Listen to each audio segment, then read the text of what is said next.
All right. Welcome to the weekly Zoom call on how to find your next six-figure infill deal.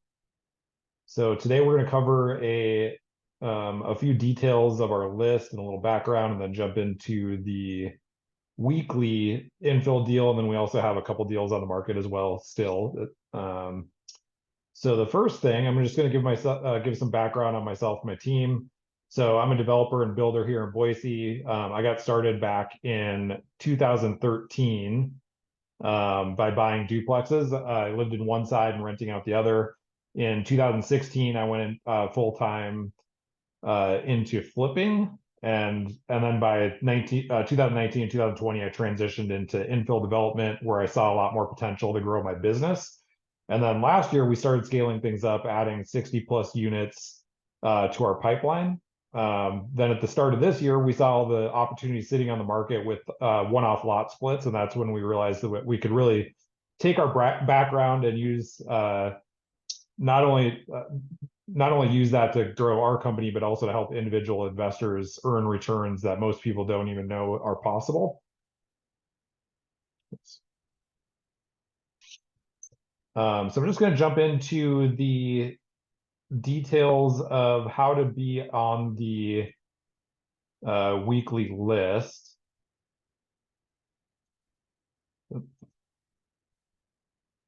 So if you're a realtor, you can have access to the list full time if you attend both of our sessions, 1 and 2 of infill development and our build process, or you can watch the replays. These are designed specifically for realtors and how to market to your clients. You can also attend or rewatch the deal list Zoom call that explains how to review the deal list. And then we just have you sign an agreement stating that if you are going to use the strategies that we are suggesting with buyers, that you'll introduce those to your buyers early on in the process. Then one of the benefits that we offer too is we have free marketing campaigns that we provide to you as a realtor that you can co-brand with us. And then if you're a investor or a buyer looking to buy, you also have the potential to get full-time access to the list. And so that's there's a couple requirements with that. Number one is that we have you sign a buyer's representative agreement with a sponsoring realtor. So if you already have a realtor, you can still use them. They just have to go through the training, or we can refer you to one of our realtors that have access to the list full time that have been through the training. We just require this because these deals, sometimes there is a little bit more to them than, well, there's always a lot more to them than a typical transaction. So we just want to make sure that everybody's on the same page and understands what needs to happen to get these deals done. And then we just have you also watch sessions 1 and 2 on infill development and our build process, and then watch the deal list Zoom call or replay on how to look at the list and how to understand what you're seeing. Then we just have you sign an agreement that you'll use our services if you implement our strategy on the identified properties. And then one of the other things that just so you're aware of, so the way we make our money is a few different ways. Number one is we charge a consulting fee that you pay at closing on the purchase. And what that is it's for any like single lot split up to 4 units, we charge $10,000. That's increasing at the beginning of the year up to $15,000. And then for subdivisions from 5 to 10 units, we charge $15,000. That goes up to $25,000 at the beginning of the year. And then anything after 10 units, we charge an additional $1,000 for each lot, which is going up to $2,000. So this just helps us cover our costs of like putting this whole thing together. And we have at this point thousands of hours into it, but it also covers our due diligence, which we'll cover here coming up on what that involves. But it basically, we do 90% of the due diligence for you when you're under contract on these deals. And then we just, for entitlements, we just charge an hourly fee for the project management on the entitlements. So we still hire professionals and everything for the civil engineering and whatever else we need to do, the survey. And then we just manage that process and then charge you an hourly fee. And then we are general contractors, so we just charge our general contracting fee like any other contractor on the horizontal and vertical builds. Okay, so we're going to get into our guarantee and what that looks like. So we called our 6 figures in 36 months or less infill deal offer. And so why this works for investors. So most investors love the idea of real estate, but they worry about losing money on a bad deal, not knowing the process or making a mistake, especially with infill development, which a lot of people aren't really aware of how it works. They're worried about projects dragging on too long or contractors cutting corners, or not having any control or visibility. So we built our offers specifically to eliminate those concerns. And with Matson Homes, you stay in control of your capital and decisions while we do the heavy lifting. So the core components of this is number one is we have expert deal underwriting, so there's no guesswork. So we vet, analyze, and underwrite every infill deal list on our list, or an infill deal on our list. We don't just estimate the numbers. We've done every step ourselves on our own projects, and so we know where the costs and timelines can go wrong. Then we offer and negotiation support. So we guide you and your realtor on how to structure and present offers. Number one, to get them accepted, but also on how to structure them so that we stay in the safe zone on these deals. So nothing's ever set in stone. There's always a little bit of gray area on these. So we just try to keep it in a place where it's going to be safe as an investment. Number three is we offer step-by-step due diligence. So this is what I was talking about earlier. So you'll never be left in the dark. We actually have a 15-page, it's up to 15 pages now, our due diligence checklist. And so we give you that copy of that checklist that you follow along. We have a shared drive file whenever you get a property under contract, and you'll be able to follow along with as we mark those checks off on that due diligence checklist. About 10% of it is stuff that you do. For example, on the financing, that's basically on you to figure out all the financing. We can give you recommendations on who to talk to, but ultimately you're the one that's getting qualified if you're financing it. And then another aspect of that is if you are going to rent out any units at the very end, we can refer you to property managers. That's the only thing we don't really do is property management. So we can refer you to property managers, or if you have your own property managers, but that's something that you'll also be responsible for, is kind of filling out the numbers there. Number four is, so we offer the renovation of the existing house if that's necessary. I'd say about half of the deals on our list that are splits, the house will need anywhere from a little bit to a lot of work. So because we're GCs, we can also handle the renovation of that if it's necessary. Some deals are turnkey, so you don't have to do anything. You can just move in or have your tenants move in. Number five is we have the entitlement management. So we manage the entitlement process with the city. So we've been through the pitfalls and know how to minimize delays and keep projects moving. Number six is horizontal development. So that's the land development process. So that's putting in, anything from utilities to curb, gutter, sidewalk, widening roads, putting in roads, street lights, sewer, water, all that fun stuff. And then the vertical construction. So that's kind of what we specialize in as well. So we oversee every step of construction and basically every step from when you get it under contract all the way through the vertical. So part of our offer is some bonus offers. So we're going to give you the ultimate guide, introduction to infill development. So basically that's just a guide that kind of explains a lot of our process and what makes infill development so great. Number two is we're going to provide you with our due diligence checklist. So again, that's that 15-page due diligence checklist that's specialized for your property. And then number three is we're going to give you at the end of due diligence, or before the end of due diligence, we're going to provide you with a one-page underwriting worksheet. That's what we base our guarantee on, which we'll talk about in a minute. This acts as the final go or no-go underwriting for you to base your final investment decision on. So at the end of the project, we'll compare results with this guaranteed underwriting worksheet, and we'll talk about how we do that at the end here. Number four, so we're going to provide you with our entitlement process checklist and projected timelines as well. So as we work through due diligence, we have an idea when we start due diligence what the process is, but as we work through due diligence and talk to the agencies and figure out what all is going to be for sure required, we'll kind of add that to our projected timelines. Number five is we're going to provide you with our complete construction process and inspection checklist. So we have inspection checklists for our project manager. And then we also have part of number six is we have a third-party new home inspection report that we offer on all of our new builds. That's inspected at 4 phases.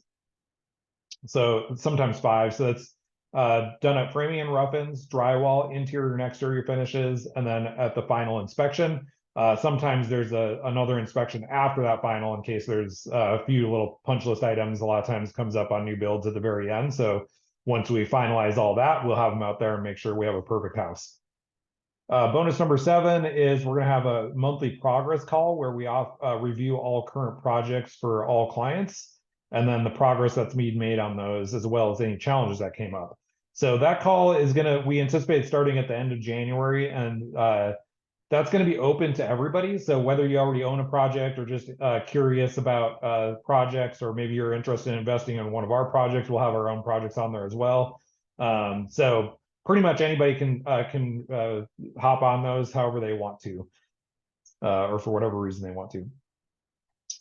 So number 8, so we have 2 parts of our guarantee here. Number 1 is a entitlements guarantee. So today's deal of the week is a good example. So we're going into this one, for example, saying that we can get 6 units out of this. And so if at the end of due diligence, we say you can get 6, but then it only gets entitled, we work through entitlements and the city says, oh, you can only do 5. So we're basically, if we can't achieve the unit count that we underwrote at the final due diligence sheet, we're going to guarantee that. And then if we can't meet that unit count, we're going to waive our next fee if you buy another deal, or we're just going to apply that fee towards the development costs. So whatever our fee is that we charge at closing, if we can't get the 6 units on this one, if at the end of due diligence we say we can get 6, we basically refund you that fee towards the next one that you do, or towards the development costs. And then the big offer here is that we provide you an underwriting guarantee. So that's where we guarantee that if the project doesn't meet at least 100% of the cash flow or the profit projected at the final underwriting, we'll refund you until it does. And that's up to $50,000 per deal.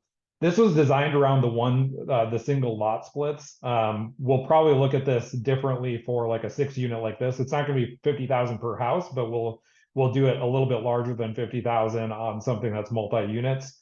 We just have to look at that a little bit more closely. But on single lot splits, for example, we'll do 50,000. So if we say that you're going to make $100,000 on a deal, and when it's all said and done, you go to sell the house and you only make 80,000, then we're withholding 50,000 of our profit at the very end, and we'll refund you 20,000 so that you make your 100,000 that we guaranteed at the beginning. So that you make your full 100,000. So we withhold our profit to make sure that you accomplish 100% of your underwriting. So we do obviously limit that because it can't be unlimited. So we're also taking a risk in it, in the fact that number 1, we're confident that we're being really conservative going in. So a lot of times we're almost overly conservative. So the whole idea is to under promise and over deliver. But we also can't guarantee endless results, if something major happens in the economy or something like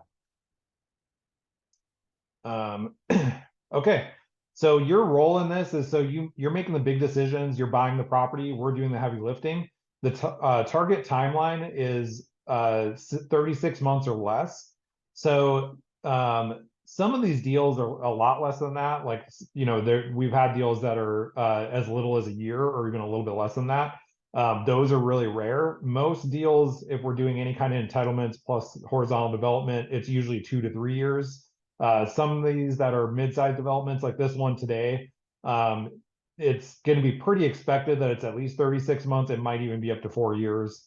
Or if you choose to do it in multiple phases, it could be even longer than that. So your protection, always have visibility into the cost, timelines, and progress, and then you hold full ownership. So your return is that, we only get paid when the deal performs, so our incentives are aligned with yours. And then why us? So basically, we specialize in infill development, so small multifamily, ADUs, subdivisions, basically the exact strategies that we're implementing in these, and strategies that cities like Boise and Garden City specifically are really encouraging. And we've already learned how to do the business the hard way. We built the systems so you don't have to. So this is, a result of tens of thousands of hours spent doing this stuff, thousands of hours building out this system. and analyzing completely thousands and thousands of deals. So, it's basically you're kind of relying on our experience and our time and efforts that we put into it. Okay, before I move on to the actual deal list, does anybody have any questions?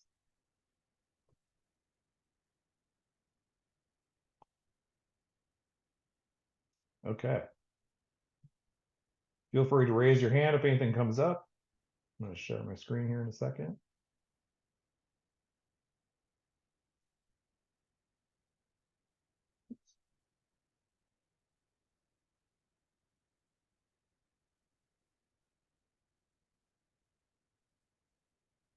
Okay, we're first going to talk about the deal of the week, which is in Garden City. So if a lot of you guys don't know a lot of my background, I picked up my first Garden City deal a few years ago, and then actually own a few deals in Garden City currently. And I'm super excited about it. If you guys are familiar with the Boise area, Garden City for decades has been, kind of overlooked on the development aspect. It's got some nicknames that aren't very pleasant. And there's still currently like a lot of potential or a lot of, there's a lot of trailers there. We'll just say that. But a lot of that is going away, and we're seeing developments come on the market or potential developments come on the market, usually at least once a month. And so, Garden City is not very big; it's 4 square miles, all along the greenbelt. It's really prime for redevelopment, and it started happening about 15 years ago, maybe 20 years ago, around the 36th Street area, which is now the Whitewater Park area that they call. And now that's expanding westward. Basically, the whole Whitewater Park area, like to me, that's going to grow out all the way to the fairgrounds, like all the way up to Glenwood there. So, everything west right now of Veterans Memorial is a little bit not, I'd say not quite as nice. But the benefit to that is it's a lot cheaper land over there than you're buying in the Whitewater Park area. This deal that we're looking at today is actually kind of between Veterans Memorial and the Whitewater Park area. So it's actually east of Veterans Memorial, which is a good thing. It's just a little bit south of the river, and it's not quite in the Whitewater Park area. So the benefit to that is, number one, is it's a lower purchase price, but then you also have higher resale values than west of Veterans. And just to give you some background, so a lot of my deals, or several of my deals right now, are west of Veterans, and I'm like super. I'm gonna have some great returns on those, even just because we get the land for so cheap, and the resale values end up being really strong. Even like my deal, like one of the houses we just sold in one of our developments, it's literally closing on Tuesday. Is it's surrounded by 3 trailer parks, but we're still getting like some premium prices on it. So just some background as far as if you're worried about resale values or whatever, what the developments happening or not developments happening around it. So we're going to look at Zinnia here. So the deal of the week is this 3947 North Zinnia. So so this has actually been on the market, I think, since July, maybe even before then. So when I first looked at this, when we were setting up this system, July was about when we launched this. And I didn't really have a whole lot of people that were looking at land or subdivisions, and I was mostly focused on the one-off splits. The reason why I looked at this more closely today is because last week, or maybe 2 weeks ago, I don't remember what it was, but there was another deal that was actually more expensive than this and just about the same size, maybe a little bit bigger. But it actually went pending on the same weekend. And this has been on the market for a little while, but I think it has a lot of great opportunity on a similar project, and it's about $125,000 less. I think we are underwriting it with 2 less units, but it's 125,000 less, so you're basically getting it for 62.5 less per lot, and it's about the same area as the other one, pretty close. So getting into this, so location here. I think the assessor map will actually show it better. So right now, so it doesn't have great pictures. So it looks to me like there's 3 trailers. Now the downside is like on the listing, it actually doesn't show if those trailers are owned or if anybody's living there. It doesn't show any kind of income from it. So I'm going to talk about this here in a second, but there is maybe some potential to get some income from it while you're going through entitlements. There's just unfortunately on the listing, there's actually no information on whether those are being rented out or if they're rentable or whatever, but there are 3 trailers on the lot. So we're going to pull up the overhead of this. So it's only on a quarter of an acre, which seems really tiny, but the R3 zoning in Garden City, part of the reason why Garden City is great too is because the zoning is medium density almost everywhere, which means this R3 is 35 units an acre. So theoretically, you can actually get up to 8 units on this. The tricky thing to maximize the density though is you have to meet the city's parking and open space requirements, which is it's almost impossible to maximize the density without kind of having a substandard product. So you usually get a couple, a little bit less units than what you normally could to maximize the density completely. So just look at the overhead. Obviously, there's still trailers in this area. I believe I think there's some newer construction houses right over here. At one point, I think I actually looked at one of these houses on the corner here. And then I think this property is also for sale right now. So there will be some redevelopment happening in this area as well. Pretty much anytime I see trailers, that's just prime for redevelopment at some point. Down here in the lower corner over here, this is the Casino Beach, or sorry, this is Thurman Mill Street. So this is the original development in the Whitewater Park area. And then over here further is this Casino Beach area down here. So it's about probably half a mile from that area. It's really just 3 blocks away. So it's still super close to all the Whitewater Park area. You have close greenbelt access. And then this property right here is actually the ACHD. I think it's ACHD. Yeah. The ACHD property, this is actually the Garden City basically is kicking them ACHD out of this. I think they have to be out by, I want to say 2028. So this area is actually going to get completely redeveloped. I think Garden City wants to extend this 37th Street and then connect it over to Reed Street, but this is all going to get redeveloped here in the next couple of years. So that's kind of exciting as well, because that's going to be huge, basic continuation of all this development over here. Okay, going back to the spreadsheet here. So we have a purchase price of 275. Now, normally if this is just bare land, I typically recommend that you get just buy it in cash. So how we underwrote this was actually getting a investment loan because there's some trailers on it that should generate some cash flow. You should be able to get a commercial loan on it or some kind of loan on it. We underwrote this with 35% down, which would be the same as you could actually go to a lender and get 35% down on land. So whether it's land or an investment property, you might actually even be able to do less money down if there's actually income producing trailers on it once we find that out. So that's just bonus. That's basically gravy if those trailers can actually produce some income for a year. Because we didn't actually factor that into our underwriting at all. So that's just gravy on top of this. So we have a final investor profit of 350. We'll get into that here a little bit. This capital invested, this is based on 35% down on the purchase price. And then it's factoring in paying the entitlement costs out of pocket. That's how we underwrite most of these deals because you typically can't really leverage or include in the loan the entitlements. Just there's not really any lenders that do that. Sometimes you can recoup those costs when you refinance on the construction, but we don't factor that in either. So then your total ROI 208% over if it takes 3 years, close to 69 to 70%. And then just really quickly with the rentals. So this is where we see the monthly rental income being for 3-bedroom, 3.5 bath townhomes. And then this is what your new construction payment would be. So this is if you keep one of them, or if you keep multiple. If you actually keep one of them, your refinance cost would actually be a lot lower. So this would almost be all cash flow because I think you're actually so let's say you sold 5 of them. this your final profit would actually pay for the final one to own almost free and clear, if not fully free and clear. So this would be all cash flow. And then you have your short-term rental is a possibility as well. And so this would be your monthly income on that. So just really quick, I'll jump into this estimate. So what we look at for rents, and I actually redid this as a houses versus houses and apartments. So it's actually a little bit higher than we projected.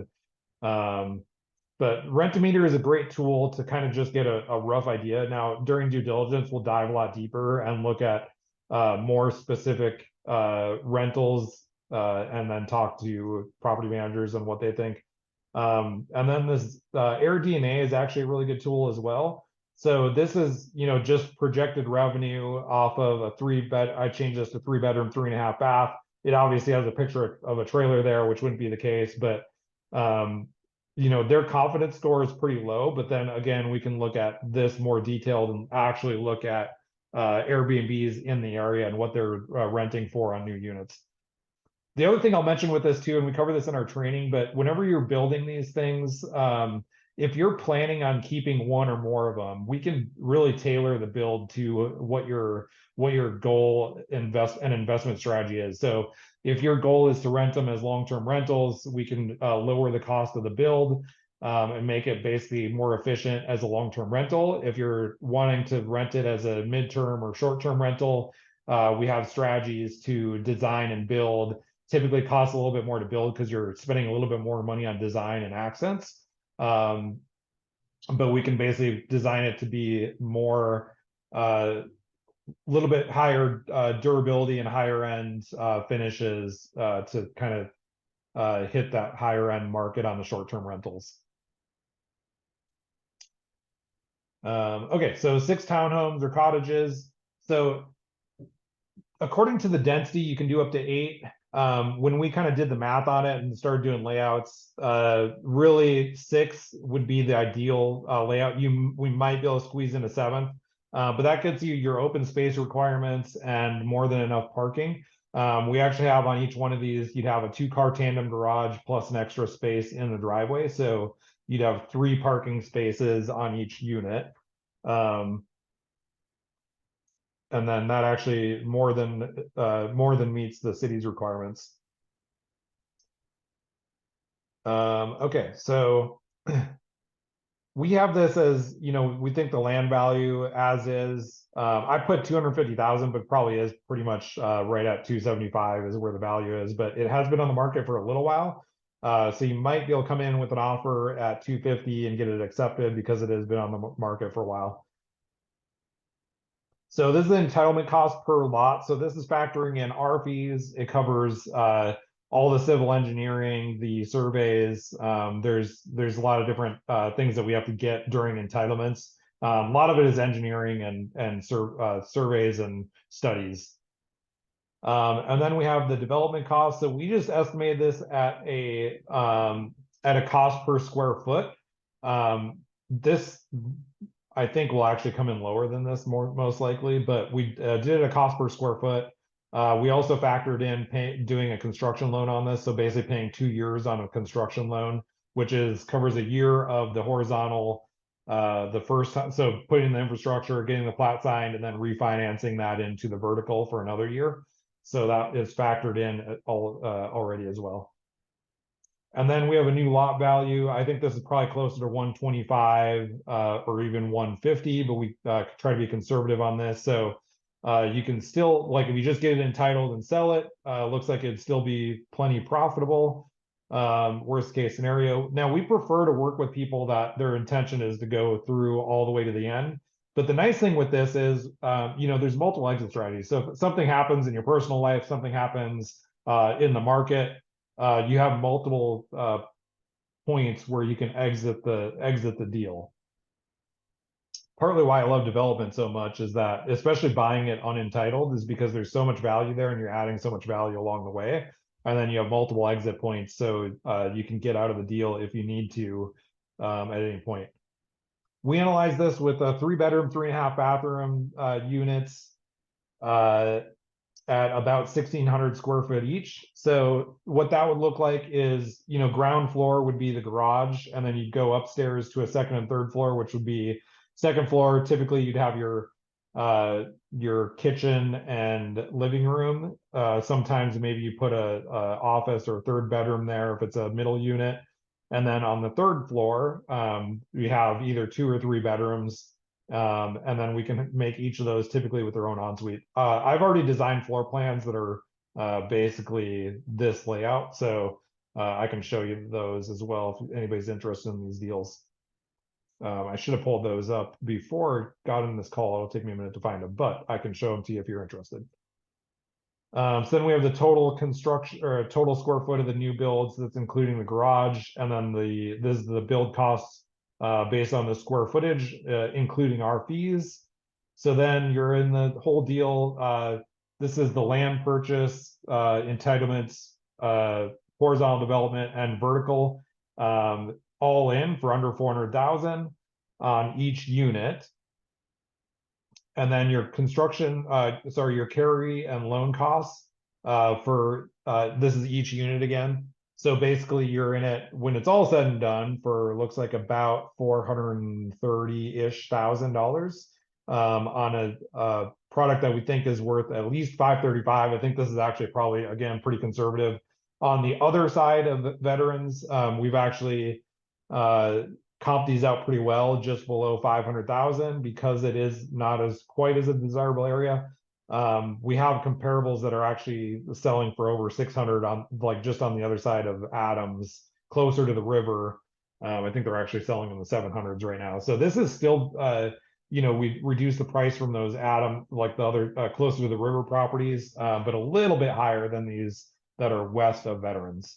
Then we have the sales cost there. The other thing this isn't factoring in either is, we anticipate the cost continuing to go up in Garden City as it gets developed more and more. Number one, that's kind of organically raising the prices, but also just there's still limited inventory. There's still a lot of people moving to the Boise area, but that's not factoring in any of that growth that we think is going to happen anyway.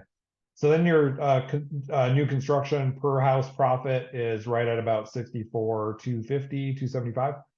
And then this is if you were to refinance each unit. So just with you could actually own each unit or refinance each unit, I should say, at 375. So that's the construction costs plus the carry costs of the loan, and then the horizontal development as well. So that's basically all those costs that you would have into a construction loan that you could refinance into long-term debt.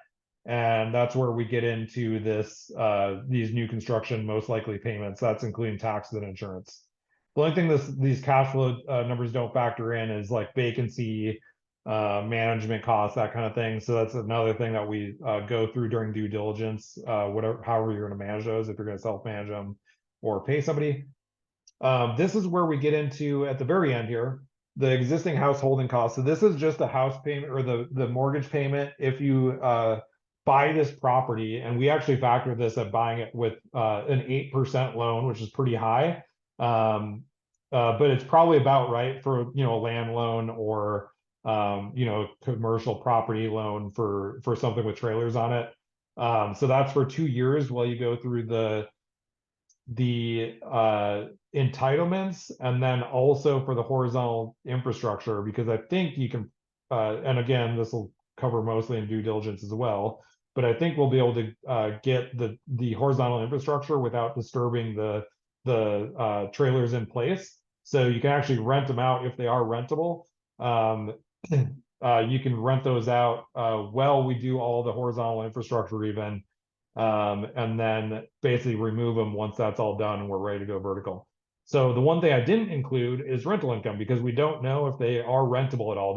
For all we know, you might have to tear them out the way they are. So we don't include that. So that's where we actually included this existing house profit is actually losing some money if you have a loan on it.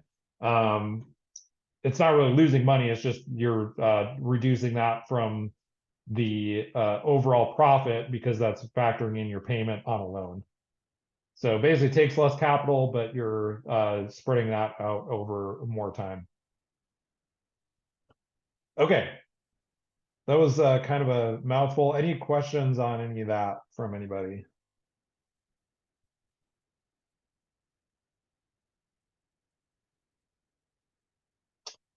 Okay.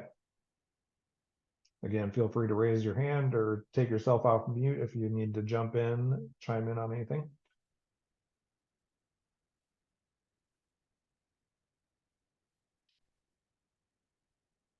Okay, we're going to jump into our deal of the week last week, which when I checked last night, this was still on the market.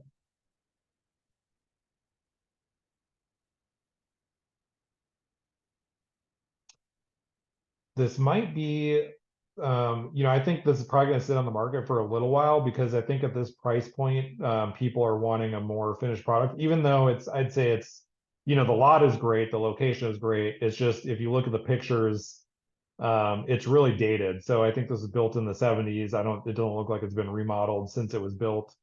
So it just needs, it looks pretty clean. It just needs a renovation. So we could do a really good job on a renovation. I think I have a budget. It's really just putting um, some, some money into the design of it. We'd have to look and see if there's any like major need to like move any walls or anything, but that could change based on when we look at it in person. But we have 150,000 budget based on the size and basically just doing a cosmetic remodel. And then we think this house is going to be worth $1 million. I can see it selling actually for a little bit more, but again, we try to be conservative there. So if you take this 150 and add it to the 850, you're basically at market price, but you're not factoring in the cost to, the money cost to remodel it and all that fun stuff. So again, if I was actually just looking at this as a flip, this is overpriced. And so, you know, if we go to the sellers or the seller listing agent and say, hey, this really is kind of probably too high a price for what it is and for needing as much work as they might be actually open to negotiating. Especially as it sits on the market longer and longer and they don't get interest. Now it could go pending tomorrow. I just think for what it is, I think somebody isn't necessarily going to want to live in it without it being remodeled. But factoring all that in, if you bought it at 850, so this is factoring in putting 20% down on a mortgage on, oh, so this is, sorry, this second number is basically getting a flip loan on the purchase and then having the construction funding for the renovation built into that flip loan and then refinancing into long-term debt. So it takes a little bit less capital, whereas this number is putting 25% down on the purchase plus doing the renovation costs out of pocket. So it takes more capital out of pocket. So you can actually maximize your return and minimize your investment by basically doing a flip loan and then refinancing into long-term debt as a DSCR loan or whatever. This property would actually, for the location, everything, it'd actually be a really cool Airbnb while you're waiting for entitlements. And then once you sell it, you'd actually get about $140,000 back, and you'd still have about 165,000 into it.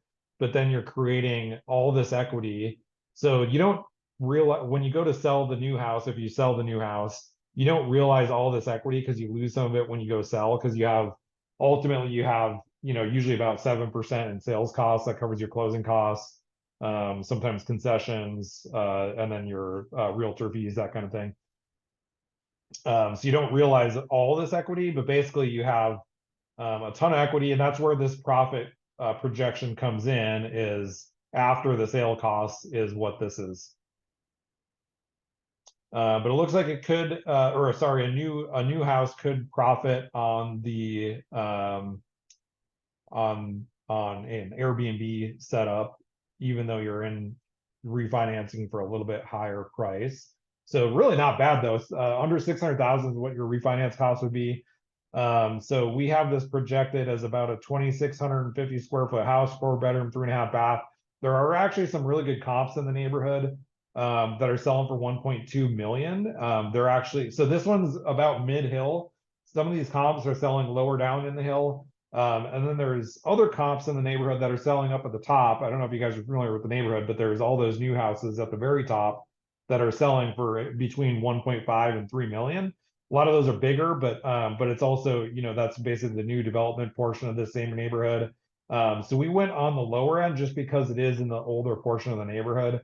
But then we have a, you know, healthy build budget in there. And then when you factor in your costs, so you're actually, you know, with the $850,000 purchase price. So we think the house itself, it was just, if it was just sitting on a small lot, you know, they're kind of asking a premium for this. Really, this is, I'd say the house is probably close to 650,000 value as is, if it weren't factoring in the lot. And normally I would say on most of these, we try to get this additional land for free or close to free. But this neighborhood is great because even if you just split the lot and sold the lot, you're still profitable on the lot because this is actually a great sale price in that neighborhood for a lot. Some of those lots are listed at like 800,000. I think the cheapest one sold for 350. And that those weren't even with views. So some of those view lots are selling for 6, 7, 800,000.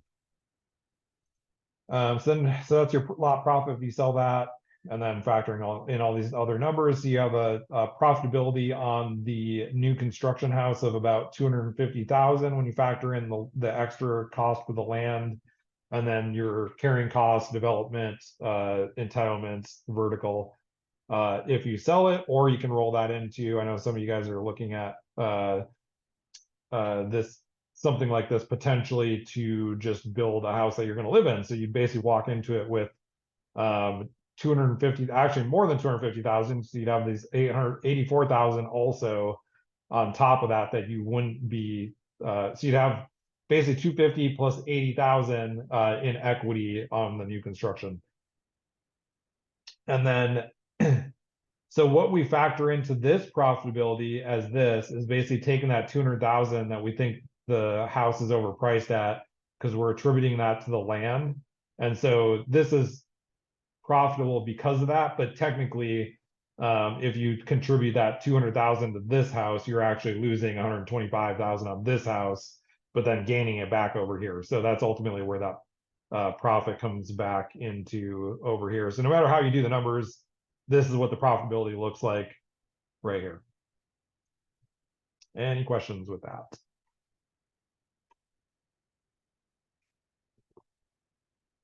Okay. Just briefly, I'm going to cover the Sumac Street. So this is in Southeast Boise. This house is kind of unique because the homeowner is willing to carry a note with $150,000 down. So the benefit to that is that you don't have to jump through the hoops of getting a bank loan to do the split. So they'll carry the loan. It's been on the market for a little while, so you can probably negotiate either the down payment or the interest rate that they're asking to be a little bit more favorable. It is turnkey as a rental. I mean, it's a little bit dated, but not bad. It's definitely rentable as is. So you can rent that or live in it or whatever. And then you don't have to worry about getting a bank note. And then when you go to sell it, so once you have the lot split, that you can sell it, you get $128,000 back, and then you're in it for only about 125. And then that's when you go and build the new house. The split that we could split a 27-foot wide lot off from the north of it. So it would be a skinnier lot, but that's, so if you guys aren't familiar, so the older areas of town, the north end, some of Southeast Boise, the bench, were originally platted in the 30s, 40s, 50s with these skinnier lots that are 25-foot wide. And so a lot of times what would happen in these older areas of town is, so that they were platted, and then people would go and buy 2, 3, 4 lots at a time, and then they'd build these little 800 square foot houses or larger, but they'd build their houses on multiple lots. And so the reason why you're seeing all these row homes all over these older parts of town is because the original lots were 25-foot wide. And so these developers and builders like me will go in and buy a little 800 square foot house that's sitting on 4 lots, and they'll either tear it down, or sometimes it's only sitting on 2 of those lots, and then we split off 2 of those other lots and then build 2 more additional homes on it. And so that's why you see those skinny row homes. So this is kind of similar to that, where you'd have a 27-foot wide lot. You can build a 17-foot wide house, which is common on these skinnier lots. So it's totally functional. We have floor plans that we've built that are 17-foot wide lot that are super functional. So again, we have the numbers here, profitability if you sold the lot, and then profitability on the new construction house. And then on a lot of these, you'll notice on our spreadsheet that you have the existing house profit, you actually lose money. So most of the time, if it's not a house that needs a lot of work, you're actually going to have a negative profit. And that's mostly because of these sales costs. So if you notice, this actually lines up really well with that. Because when you go to sell it, you're paying, realtor fees. And so if you don't have a natural increase in the market, or you're not increasing the value by doing a remodel, typically you're going to lose money on the existing house just because of these sales costs. Now, a lot of times I will say, so this is going to be a year from now. So if the market goes up 5%, that's 35,000 on this house. So that a lot of that profit that loss goes away if the market goes up. So just something to kind of consider there. But we look at everything. So this overall profit factors in the new construction. So notice if you look at the new construction, there's a higher profit on that than the overall profit, because we're factoring in this loss on the existing house. So we're trying to think of everything for you, so we're not making assumptions that you're going to make money or not lose money on the existing house, because typically if you're not fixing it up or the numbers aren't right at the beginning, you are going to lose money. And then again, we look at the monthly cash flow. This is on the new construction, not on the existing house. We do factor in the existing house rental income. So this is the payment based on what the seller is asking for down payment and interest. Again, if we can adjust these terms to make this a little bit more affordable, part of the reason why you're losing money too is because rental income is actually lower than the cost that you're going to be spending carrying the house. So ideally, again, this is closer to break even, but on a lot of them, ultimately we just are factoring that into the overall profitability and the cash requirements. So this capital invested is all factoring in all of that. So, and again, so this is total capital invested over the course of the project. But what it's not really factoring in is, like, once you sell this, you get this back. And so you're not actually invested 250,000 over the whole project. You're actually more invested like this amount here. So and again, we'll break this down further, but this number is a little bit deceiving because it's the total capital, but some of this can be recycled after you sell this house and get the money back for it. Okay, we're gonna go into Kitsap Way here. This is another house in the foothills.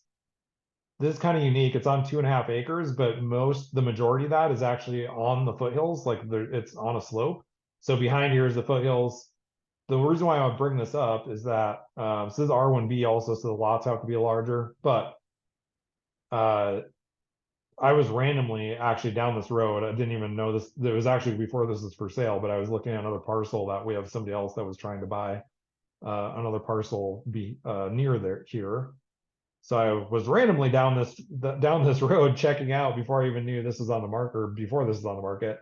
But this lot this portion of the lot right here, this triangular piece, this is actually sitting on a flat lot. So this is actually perfect. You could actually build a house literally right here on this flat portion, and then this is big enough for a lot. So there would be quite a bit of due diligence with this one, because we'd have to figure out what's going on with this road and driveway. There's probably a driveway easement here. So just, none of this stuff is like cut and dry easy. And that's why we have a 15-page due diligence. But the reason why we have that in-depth due diligence is because we want to be sure that we can do what we think we can do with it. So on this deal list, we have very high level underwriting. and then we hone it in as we go. But again, this one purchase price is you know, a little bit higher. It is a pretty large house, over 3,000 square foot. But decent profitability on this one. And again, this has been sitting on the market now for a couple months, so they might be willing to wheel and deal a little bit on there too. Okay, we're gonna move on. Another deal we had, I think this is a deal of the week 3 weeks ago, maybe now. So this is a double lot in Southeast Boise again. You can buy one or both of these. This 500,000 is for both. And so I think the listing agent says to build a fourplex here, but you pretty much it doesn't really work to build a fourplex on one or even both of them, because with the fourplex, building a fourplex, you end up needing more parking, or well, more parking, but also you like once you get into a fourplex territory, you actually have to have a van accessible space, which basically takes up 2 spaces. And so the way around that is to do a triplex with a detached ADU, because that ADU doesn't require parking. And then the triplex, or I should say, it doesn't require off-street parking, or it doesn't require parking. So, but you can use street parking basically for that ADU. And then the triplex doesn't require that van accessible space. So theoretically, you only need 3 parking spaces to do a triplex plus an ADU. And so we have it underwritten that way. And essentially the resale price is worth about the same with 4 units. So we have this underwritten as building 2 triplexes with 3 bedrooms on each one of those triplex units, and then the 2 ADUs would have 2 bedrooms each. And so we have all the profitability and projections based on that. Okay, and then these subdivisions and land opportunities. So I don't always fully analyze these, especially if I start looking at it and it doesn't look like a great deal. So a good example is this 2106 Criven Street. This is actually a great potential development project. And the property itself is pretty cool. The problem is just the part of town that says this is West Boise. You just don't see the resale costs at the end that you would need to get in order to make this profitable. So yeah, so this deal, you end up losing money on each house just because you're paying a little bit of a premium for the house because they're asking a little bit extra for it because it does sit on extra land. But also just in West Boise right now, the resale costs just aren't worth all the infrastructure and then the cost that you get when you sell it. So unfortunately, it's a cool property, but it's just not doesn't look like it's profitable. So I didn't finish underwriting it. And then I looked at this one too. I was actually considering doing this one as an infill deal of the week. I actually finished analyzing this today. This actually has great potential as well. 56 West Hill Road. I actually looked at this more in depth. Looks like we could add 7 units, and then this actually would be a pretty cool deal as well. And I think this is pretty conservative. When I looked at comparables, I think this is probably a little low. This is probably closer to 6 figures on each house, but we want to be conservative. So that's another deal that's looks like it could be really good. Okay, that's all I'm going to cover for now in this week's call on the specific deals. Does anybody have any questions about specific deals or anything that came up as I was going here? I'm going to stop the recording here first also and figure out how to do that.